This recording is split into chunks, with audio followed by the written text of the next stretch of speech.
We learned from freeholder Jim Jefferson on how Gloucester County is breaking down barriers by helping the disabled find employment, and the county's efforts to bring awareness to the problem of addiction.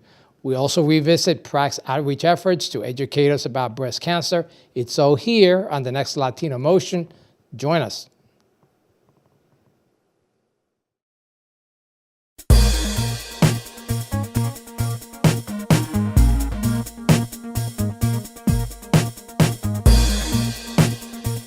Choose quality, value, distinction. Choose Stockton. Latino Motion with Bert Lopez is presented by Latino Motion Public Affairs Media, a New Jersey nonprofit corporation, and Stockton University.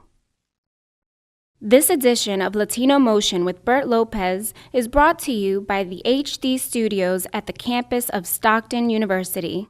Funding for Latino Motion is provided by Atlanticare, healthcare you can believe in. Atlantic City Electric, energy for a changing world. And South Jersey Gas.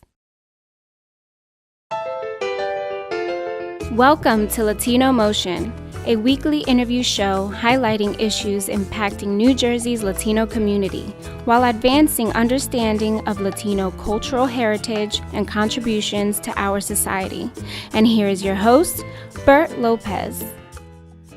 Buenos dias and welcome to Latino Motion. Gloucester County is helping to break barriers for the disabled, and especially when it comes to finding employment.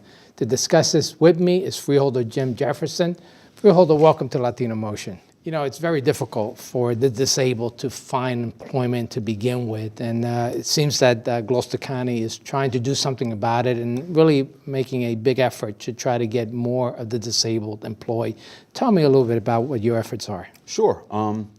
As a freeholder, I'm liaison to the Health Department and the Human Services Division, and within Human Services, I have Disability Services.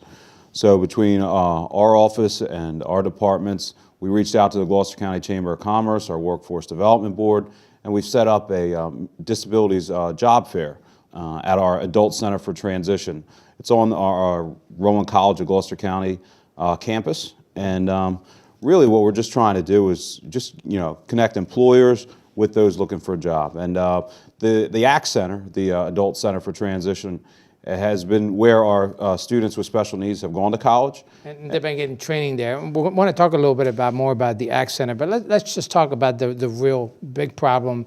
It's been traditionally very difficult to get employers to accept disabled, and we know that there's laws in place and to protect the disabled. But what is the relationship now that you're developing with the employers to help get disabled workers employed? Well, our Chamber of Commerce has been very proactive and very helpful, and without them we wouldn't have been able to do this. But it's a win-win for the employer and for the individual looking for a job. I mean, these folks are just as hardworking and just as educated as other folks. They just have a certain set of challenges that they face. And the private industry has been very helpful in stepping out in faith and hiring individuals, and it's been a win-win for both. And they both excelled and they both profited from our partnership.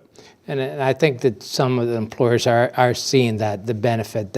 I guess there had been a lot of discomfort in terms of making accommodations for disabled, but I think that we're turning the tide, so to speak, on that. As in with anything that's new, there's a little uncomfortability and fear of the unknown, but I think with time we've proven ourselves to be successful. And now with this job fair, I mean, we have some real deal employers. We have Target, a great company. We have the Social Security Administration. We have the Delaware River Port Authority.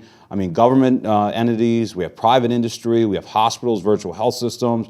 I mean, these are big employers in South Jersey that are looking to hire individuals that'll do a great job, and they know that partnering with us, they'll be able to find that. And leading up to the job fair, you also have a series of workshops to prepare those individuals for this event. Tell me about those workshops. Yeah, the week before, we have 3 workshops available for folks that will look to take advantage of our job fair. So they're Monday, Tuesday, and Wednesday of the week previous, July 18th, 19th, and 20th. And it's really just to get strategies, help with their resume, just to go over the interview process. I mean, because it can be intimidating for anybody. And so some of our folks with special needs, they just want some job coaching and some, training with social media, what do's and don'ts there are. And it's really just a session just to go through the process of what the employers are looking for, what the interview will be like. It's really just an educational time. So if there's any nerves or any questions that prospective employees might have, to come out and we'll go over that with them. And of course, this is a Gloucester County event, but you don't necessarily need to be a Gloucester County resident to participate. We're not going to be checking IDs at the door. It's open to the public. So we just want to help people. I mean, first and foremost, we're looking to take care of our county residents. But no, certainly we're looking to help anybody that's looking for a job. Let's go through those dates of the workshops again and the times and the location. July 18th from 10 a.m. to 12 p.m., July 19th from 1 to 3, and July 20th from 5 to 7. All workshops will be at our ACT Center on our Rowan College of Gloucester County campus. The ACT Center is where our adults with special needs go to college. So. Let's talk a little bit about the ACT Center, because that's a big link leading up to this job fair. What are the qualifications to be part of the ACT Center? Sure. In Gloucester County, we take a holistic approach with helping our folks with special needs. And we've had our special services school district for a long time. And within the last couple of years, we heard too much of individuals hearing that they stopped after high school and they want to further their education, but there's nowhere to do that. And last year, we cut the ribbon on our beautiful new ACT Center. And it's really through the partnership with Rowan College of Gloucester County, we've been able to create a college environment for our adults with special needs. So it's folks 18 or older, have graduated college and want to continue their higher education, job training, just like any other 18-year-old plus is looking to do. And it's a really great facility, really great workers, and it's really been a streamlined process from the Special Services District into the ACT Center. So it's really, really a great thing. And just one more thing, let's go through once again the event itself, the hours and location, and how people can get more information. Oh, sure. Our Disabilities Job Fair is July 28th from 9 to 12, 9 a.m. to 12 p.m. at the ACT Center. It's right on our campus. If you have any questions, you can give a call at 856-384-6963. Again, there will be over 25 employers.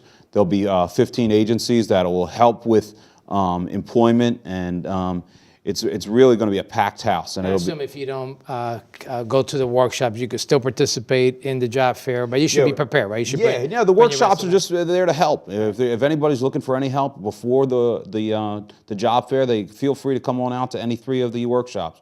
But the job fair is open to anybody and everybody. So we would really love to help whoever can come on out on July 28th from 9 to 12. At our ACT Center, but no, there's no prerequisites. You don't need to register. You can just come on out. Puerto, thank you for sharing that information, and stay tuned. We'll be right back with more Latino Motion. Latino Motion with Bert Lopez is presented by Latino Motion Public Affairs Media, a New Jersey nonprofit corporation. Join us online at www.latinomotion.tv. Find us on YouTube, Facebook, and Twitter. We encourage your comments and contributions for show topics. Welcome back to Latino Motion. We continue our discussion with freeholder Jim Jefferson. And freeholder, welcome back. We were talking about the job fair and certainly the great work that you're doing as chairman of the Health and Human Services. Actually, you oversee that as part of the freeholder board, correct? Mm-hmm. Yes, sir. Before we get into some other subjects, just want to talk a little bit about you. You're relatively new to the freeholder board, only about a year and a half. Mm-hmm. Tell me a little bit about your background. Sure. For the last 10 years, I've been working in state government. I spent 4 years working at the State House for then Assembly Speaker Joe Roberts, which was a great experience. Got to see the legislative process, and I got to see a great man who really worked hard to represent South Jersey. And after he retired, I had the honor to be appointed to the State Parole Board by Governor John Corzine. And for the last 6.5 years, I've been serving as an associate board member on the parole board. I handle all juvenile parole matters for the state, and all our juvenile residents that are incarcerated will be returning home to back to their society. So we're working really hard to see them rehabilitated, educated, and refocused on to being compliant individuals. Yeah, very important work, and certainly a vast of experience that helped you in your current position as freeholder Tell me a little bit about the other work that you're doing, particularly within the Health and Human Services. And I know you have a special effort for addictions. Tell me a little bit about that. Sure. Within the health department, we're really seeing a health crisis in Gloucester County. It's all over South Jersey. Yeah, no, yeah, it is. It is. It's widespread, and there's an opiate problem that's really taken the lives of a lot of our young people. So we've worked hard together to get together a group of folks that are really engaged and really motivated to help address this issue head on. And we've created an addictions awareness task force at the county. And we're bringing groups, folks from all walks of life together to try to address the issue, bring it to light, because a lot of people don't want to talk about it. It's uncomfortable, it's scary, it's unknown, and it's not always been looked on in the best light. And now we're seeing that it can affect folks from any set of circumstances. It's not just folks that are down and out. It can really affect all lives. And so we've started the task force. Our first big event is going to be a memorial vigil on August 31st, which is Overdose Awareness Day. And we're choosing that day to commemorate the lives of folks that have lost their battle to the disease of addiction. So if someone's interested in participating, what do they need to do? Sure. They can contact our office at 856-384-6929 if they have any questions or they would like to have a loved one memorialized that day. It's going to start at dusk around 7:30. We're looking to just have a nice remembrance and memorial. And there's going to be a speaker at the end that's going to provide some hope, someone in recovery who's really going to talk about their life and their battle with the addiction and the success that they've had. And the event's taking place where? We're at Atkinson Park right there in Sewell, Washington Township, right off of Delsey Drive. The address is 138 Bethel Mill Road in Sewell. So we would love to have folks come on out. It's really going to be a powerful night to hear how folks have been affected, but we are going to provide a lot of hope. Our substance abuse providers will be in attendance, handing out information if anybody were to have any questions about where to get help and how to get help. So we'll have a lot of folks there engaged that night. And this is a problem, obviously impacting the whole nation, and it's not colorblind, so to speak, right? It impacts everyone. So certainly it's good to have a participation at this event and make an acknowledgement of this disease that's taking place. In addition to this effort, you also have some work around medication, and there's a lot of overdose and abuse of prescription medication. Tell me a little bit about some of your efforts there. Sure. The prosecutor, Sean Dalton, has been very proactive in, making sure that all our local police departments and his office have drop boxes that you're able to take any old prescriptions and drop them off. And some of our private friends in CVS and Walgreens will also take old ones back. But you can contact your local police department or Prosecutor Dalton, and they are willingly and readily accept any old prescriptions. Just because if they're hanging around the house, it's just a recipe for disaster. Folks find out, and either they get a hold of them themselves or sell them, and it's really just a bad situation. It's another crisis, and certainly the abuse of medication. It could be very dangerous, and sometimes innocently. You may have a nephew visit over and find it in the medicine cabinet. You never know. So let's not take the chances. You don't need the medication. It's expired. You should get rid of it. No, yeah, you can. In Gloucester County, you can contact any of your local police departments. They've partnered with us, and they will receive any old prescriptions, or you can come to the prosecutor's office. So again, that information, that phone number that you mentioned is which office? That's our health department. We're coordinating the Addictions Awareness Task Force, but you can even contact us if you have any questions about what to do with old prescriptions. We can certainly point you in the right direction. But again, for our health department, for the Addictions Awareness Task Force, it's 856-384-6929. Well, Freeholder, really appreciate all this great information you share with our audience, and invite you back in the future. Awesome. Look forward to it. All right. Stay tuned. We got more Latino Motion coming up. Latino Motion with Bert Lopez is presented by Latino Motion Public Affairs Media, a New Jersey nonprofit corporation. Join us online at www.latinomotion.tv. Find us on YouTube, Facebook, and Twitter. We encourage your comments and contributions for show topics. Welcome back to Latino Motion. We're now going to revisit our recent interview with Jocelyn Ortiz with PRAC on their cancer awareness outreach.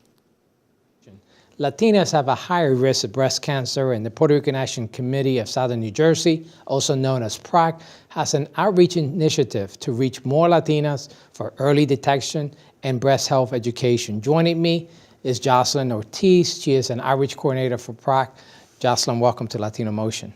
Thank you. I'm glad to be here. So tell me a little bit about the initiative that PRAC is undertaking and the outreach that you're doing, particularly in the Latino community. Well, this new program that we have is through the Susan G. Komen. It's a grant that we received, and it's basically tailored to serve Hispanic women around the ages of 50 to 74 to try to give them an awareness, educate them, and also not only just educate them, but let them know that early detection saves lives. So our goal is to basically not only educate them, but let them know that we will also provide transportation for them if that is needed. Translate. So basically, nationally, I think we're seeing the trend that early detention has really made a difference. Yes. A significant difference. Yes. And Latinas basically are lagging somewhat behind. Yes. It is proven that Latina women, they don't get their yearly mammograms, or if they've never had one. So our job is to try to educate them and let them know that the importance of getting their mammograms yearly. And so with that said, a lot of women, we have noticed that they're not getting their mammograms done. And I know I've stumbled across a few women who have a language barrier, and that can sometimes discourage them for making appointments. And I noticed that with this particular initiative, you're trying to break down some of those barriers. Yes. So one of them is transportation, obviously. Correct. Big issue, not just in the Latino community, but lower income communities where transportation Yes. may be an issue. And so you help provide transportation to the primary care, or what's the transportation for? The transportation will be for their screenings, anything that has to do with breast health.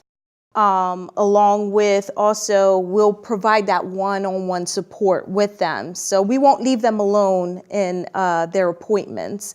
We'll also translate for them so they don't feel that they're not able to communicate with a doctor if there's any changes that they may have noticed or anything like that. We're going to help them and assist them in that as well.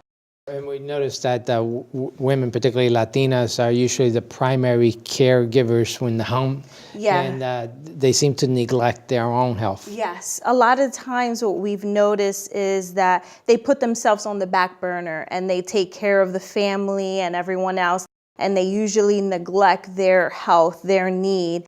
And so we want to encourage them, empower them to get these exams done. And also, whether they have insurance or no insurance, we want to let them know that we have worked with hospitals and NJC, which is a program that takes it's a free early detection. So there is no excuse. So basically, right now, anyone could get a breast cancer exam, regardless of your insurance status. How about your legal status? Were you still able to qualify to get a free exam? Yes. And so you'll make those arrangements. So what's the best way to make this happen for an individual who is looking to do this? If there's anyone that is interested in the program, they can contact directly to our office. They can either email or call directly to the office, and we will take the process right there. We'll do an intake.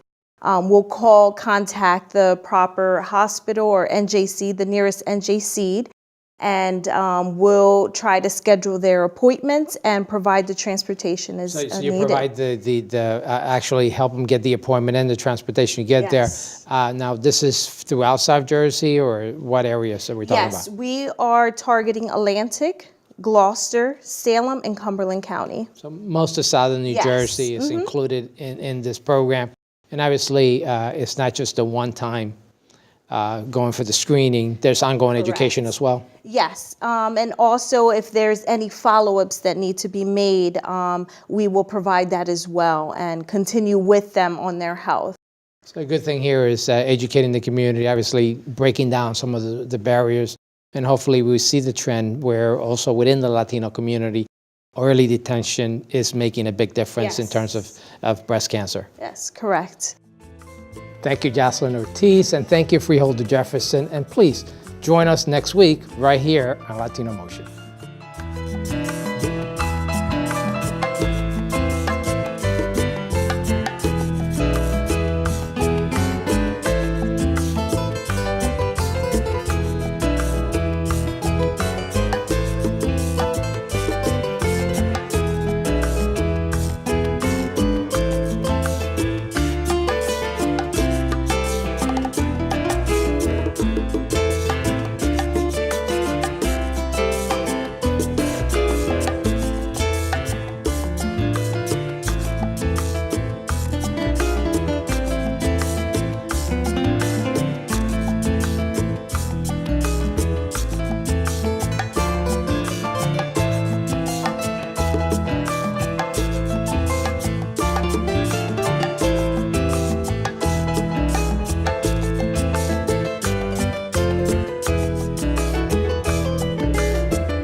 Choose quality, value, distinction. Choose Stockton. Funding for Latino Motion is provided by Atlanticare, healthcare you can believe in. Atlantic City Electric, energy for a changing world. And South Jersey Gas.